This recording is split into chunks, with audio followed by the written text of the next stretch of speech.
why it's not hot in here.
president because I think she has the best ideas. I think the best ideas clearly for promoting more jobs, promoting more income equality, raising the middle class, reducing poverty, letting people work their way into it, because I think she has the best ideas for making college more affordable for all Americans and debt more manageable. That may be the most important. And because I strongly believe that she is the best qualified to be Commander-in-Chief. But I also think, it's important how you do things. One of the things that I've seen in America recently, this has been going on now for more than 20 years, I think, is that we're shedding so much of our bigotry. This is a more diverse crowd than it would have been 20 years ago. We're less racist, sexist, homophobic than we used to be. We have one remaining bigotry in America that seems to be on the upswing. We don't want to be around anybody who disagrees with us. And so you hear you see all these rallies interrupted by people who are angry. Now, I like and believe in protest. I'd be a hypocrite if I didn't, because I engaged in some when I was a kid. But I never thought I should drown anybody else out. And I confess, maybe it's just a sign of old age, but it bothers me now when that happens. So, I did something yesterday in Philadelphia. I almost want to apologize for it, but I want to use it as an example of the danger threatening our country. Because the founders set this country up so that we can keep growing and keep bigger and including more people. But we would always have to come together to make a decision that would move us forward. And I think this is really important because this affects everything people think in the Democratic and Republican primary. Half of us are so mad all the time because we think the game's been rigged. Well, it has. The question is, how are you going to unrig it? What are we going to do? So anyway, I was in South Carolina a couple months ago, and these young people got up and they just started screaming at me. And they were attacking him. And, I didn't like it, but I said, I'll tell you what I'll do. So all the audience wanted to boo them. I said, no, let them have their say. And I said, I want you to tell these people what you think. And then I'd like you to let me answer. They never do. So finally then, this guy went on and on and on and on. I let him say everything he had to say twice, and finally, because of the rules of the place we were in, they took him out.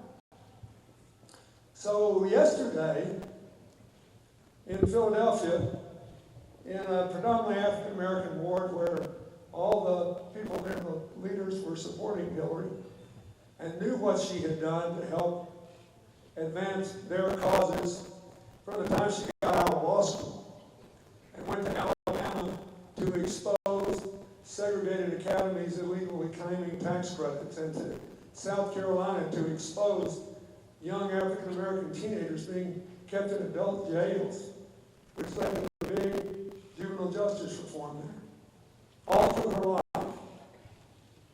So these two women in the crowd got up and started screaming that they were angry about the crime bill I had signed, and that I was responsible for mass incarceration, which is interesting since Hillary was the first candidate to say there are too many young people in prison for too long for nonviolent offenses, and we need to let them out. She was the first person to say that.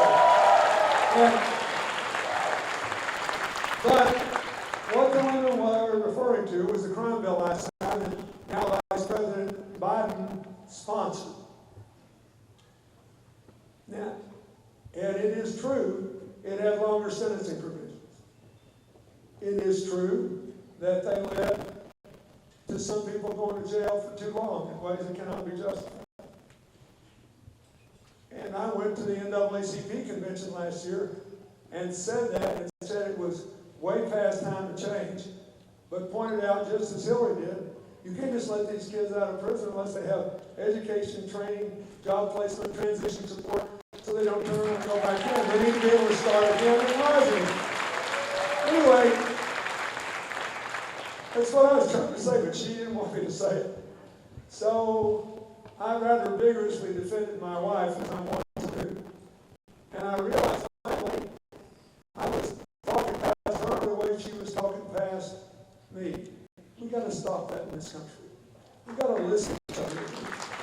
Look,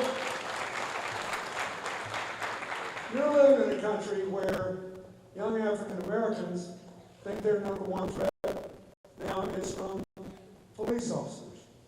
When I signed that crime bill, they knew what their number one threat was. It was from gangs making money out of cocaine, taking teenage kids, hopping them up, giving them guns, and telling them to go kill other teenagers to prove their wrong. It's different.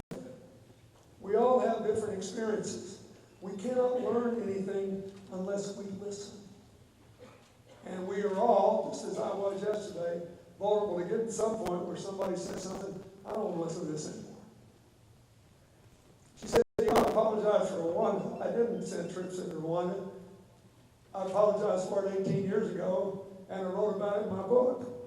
And if you go to Rwanda, I think you will think that they think that more than any other country we save the people's lives. And give them a future, and give them something to do and make a living. But that's not the point. The point is that we're all vulnerable to saying something we don't like, then finding one fact that we can take out of context, and then condemning somebody else. We can't get there. Every place in the world that's doing well today works like this school does, and the efforts you're making to expand the economy. Every place that's doing well has inclusive economics, inclusive societies, and an inclusive politics, so that everybody's voice is heard. We have our disagreements, we argue through them, and then we do what seems best to get the show on the road so something good can happen for ordinary people. And so, I know those young people yesterday were just trying to get good television, and they did. But that doesn't mean that I was most effective in answering. So I will say again, when I signed that crime bill, I was worried about the excess sentences, but the Republicans demanded it, and we couldn't pass it without it. And we had 110,000 police. We had an agreement that got Republican votes to get rid of high-powered assault weapons. And we had activities for the very first time the federal government was supporting in high crime areas to give young people something to say yes to, as well as something to say no to. And this all seems strange now. That was a long time ago. But it was a very big deal. We got a 25-year low in the crime rate. We got a 33-year low in the murder rate. We got a 46-year low in the illegal death by homicide rate. I think we showed that lives matter to us. I think it was good, but that is not how people see it 30 years later when they just see all these young people who need to be out of jail. I get that. But we got to get the show on the road. We can't be fighting our friends. We got enough trouble with the people that aren't for us. We need to try to cover them, bring them over. So let me just say to all of you, you want to reduce income inequality? You want brighter opportunities? First thing you got to do is get more jobs. The best way to get more jobs, more or less in order, Hillary believes, are first, we got to invest in modernizing the infrastructure of America. You think about it. Now, that's a lot more than roads and bridges and airports, although they matter. Flint, Michigan is not the only town in America where kids have elevated lead levels in their blood because of rusty pipes. You think how many jobs we could create if we ripped up all those rusty pipes? You can't export those jobs. They'd be right here. And put down new ones and gave every child in this country a healthy future. It would be great for the economy. There are a lot of places in this country in more trouble than Erie, and they don't have a college nearby. There are also the places, by the way, that have the highest addiction rates of prescription drugs and heroin. Because people's hearts are broken. West Virginia now has the highest addiction rate in the country. And the second weakest economy. Why? Because nobody's ever helped them begin again. Nobody's helped them really with the kind of investments that are being made here in Penn State Behrend to build a new economy and cluster business. You don't think it can happen? It can. When Hillary was a senator in New York, she helped them in Buffalo to do the same thing. They got over 12,000 jobs in old industrial Buffalo now, all tied to medical center, biometrics, a future. People have something to look forward to when they get up in the morning. That's what we all need. I can give you lots of examples like that. But we need to do that. The second thing we need to do is realize that every scientific survey says we rank first or second in the world in the ability to generate power from the sun, the wind, and other renewable sources. Every one. And I think our party still believes in science. And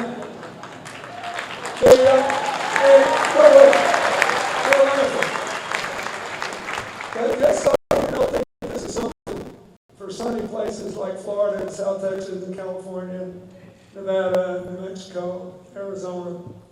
You know what the number 2 state in America is for solar panels? New Jersey.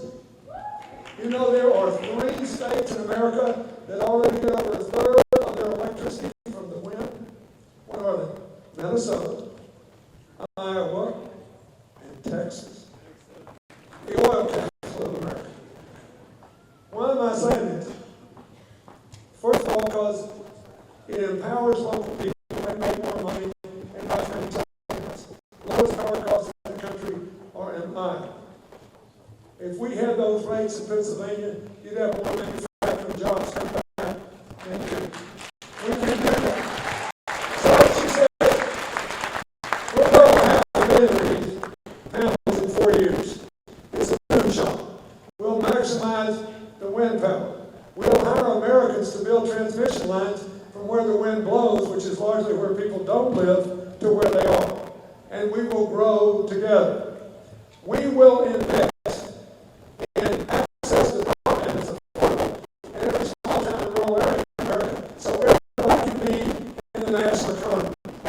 We'll bring back manufacturing jobs in America because now labor is a smaller portion of the cost everywhere, and the materials, energy, and transportation are higher.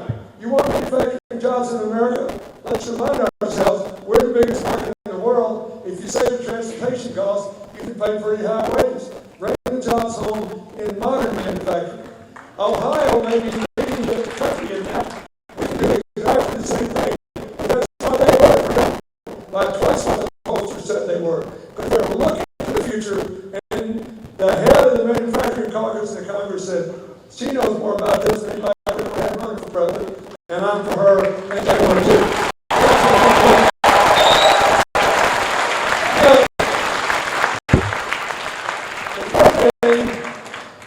That you all know, if you stop and think about it, is 2/3 of all the jobs created in the United States in the last 20 years have come from small business.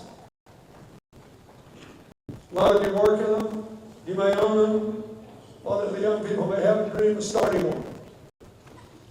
When I was president, I worked very hard on this. And I realized that we got a lot of the books that would fund a lot of small businesses, and the government didn't have to do anything but enforce the law. The law is called the Community Reinvestment Act. And I worked hard to get it extended. Here's what it says. It says any bank of any size that does any business in an American community, you take deposits, you raise whatever, you take people's money, you have an obligation, a lawful obligation, to invest the money back in that community through loans. We enforced that. Over 90% of the loans ever made under that law when I left office had been made when I was president. $800 billion in 20 years old money. $800 billion in new loans. It made a huge difference. So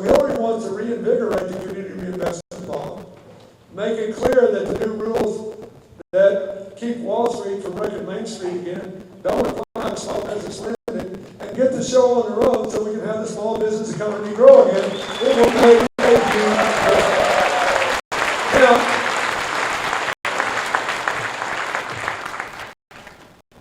I think that program will create more jobs than any other one I've heard. So, what about the income inequality? Well, you don't have to worry about, I don't care what anybody in any party says, you don't have to worry about Wall Street wrecking Main Street as long as you have somebody in Washington who will enforce the current law. The Dodd-Frank bill is after the health care law